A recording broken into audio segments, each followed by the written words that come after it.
Física avançada. Dualidade onda-partícula. Ondas de matéria.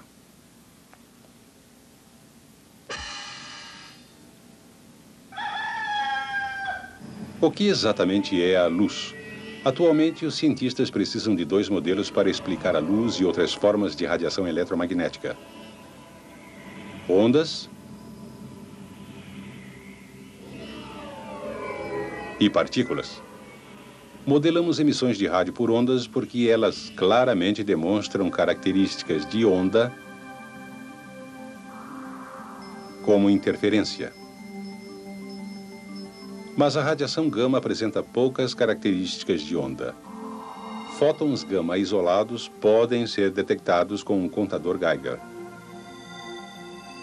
Às vezes, são necessários ambos os modelos. Por exemplo, fótons isolados de luz passando por um par de fendas eventualmente produzirão um padrão de interferência característico.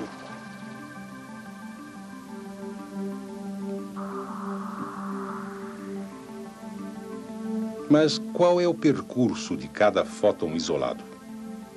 É grande a probabilidade de um único fóton atingir uma dessas linhas claras.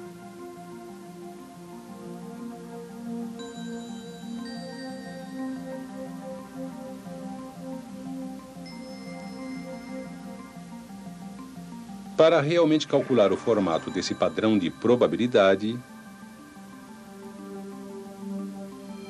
devemos usar o comprimento de onda da radiação. Alguns cientistas gostam de considerar a onda uma propriedade da partícula do fóton, útil para determinar seu percurso provável. É estranho que o modelo, a partícula, de alguma forma depende de outro, a onda, para explicar o comportamento da radiação. Tão estranho que um aluno de pós-graduação apresentou uma hipótese ousada. Louis de Broglie sugeriu que partículas reais, um grão de poeira ou uma maçã, podem se comportar como ondas. As implicações da ideia de Broglie parecem ridículas. Pense no dia em que Casey, o grande jogador de beisebol, rebateu para fora.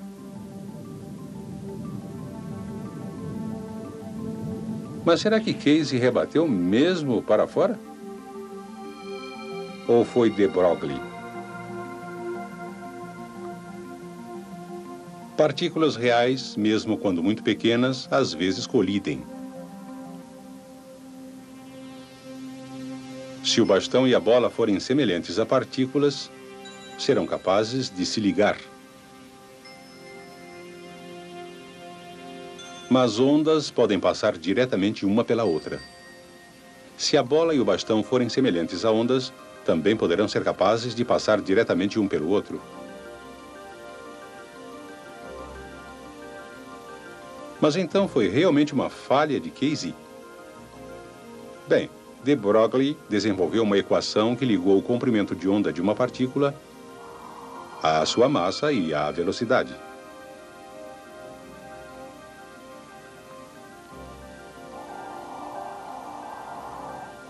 Esse comprimento de onda de Broglie pode ser usado para determinar se o comportamento de um objeto será similar ao de uma partícula ou similar ao de uma onda. Vamos examinar as implicações. Considere o bastão um obstáculo e a bola uma onda que se aproxima.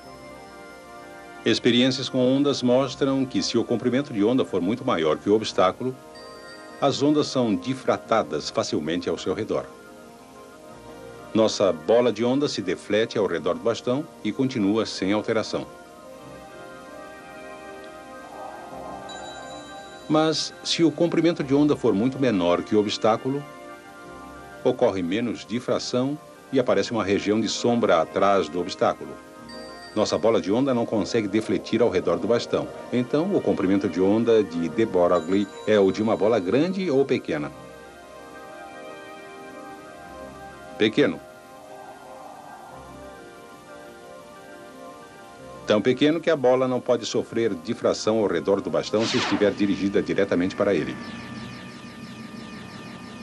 Os dois colidem exatamente como seria de esperar. Ou, pelo menos, deveriam colidir, se Case estiver com o bastão no lugar certo. Para aumentar o comprimento de onda, devemos reduzir a massa ou reduzir a velocidade. Que tipo de partícula poderia ter um comprimento de onda de de Broglie suficientemente grande para que sejam observados efeitos de onda como difração e interferência? Vamos considerar uma das menores partículas, um elétron.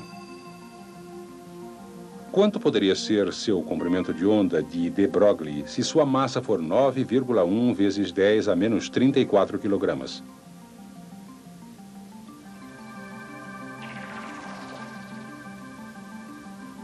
E ele se movimentar a 3 vezes 10 a sexta metros por segundo. Embora esse comprimento de onda pareça pequeno, não é menor do que um de raio-x. Parece incrível, mas podemos demonstrar a natureza de onda dos raios-x usando um cristal de sal. Os átomos do cristal se alinham para produzir uma série de fendas, dispostas em duas direções.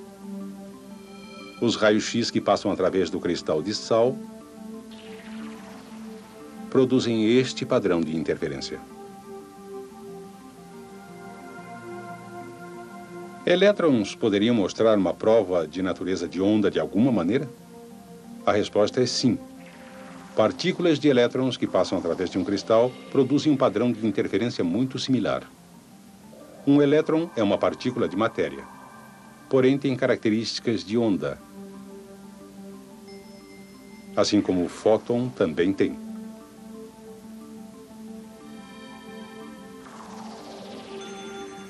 Então, existe alguma diferença entre uma partícula de elétron e um fóton de raio-x?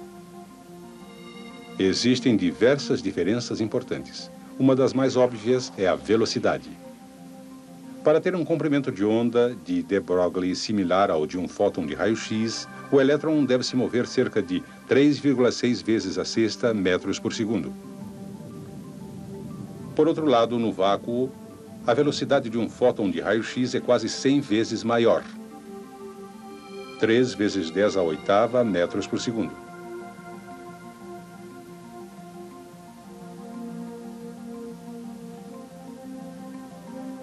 Outra diferença importante é a sua massa em repouso.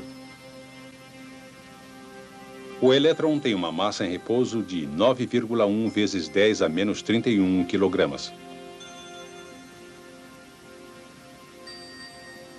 Quando um fóton é barrado, é aniquilado.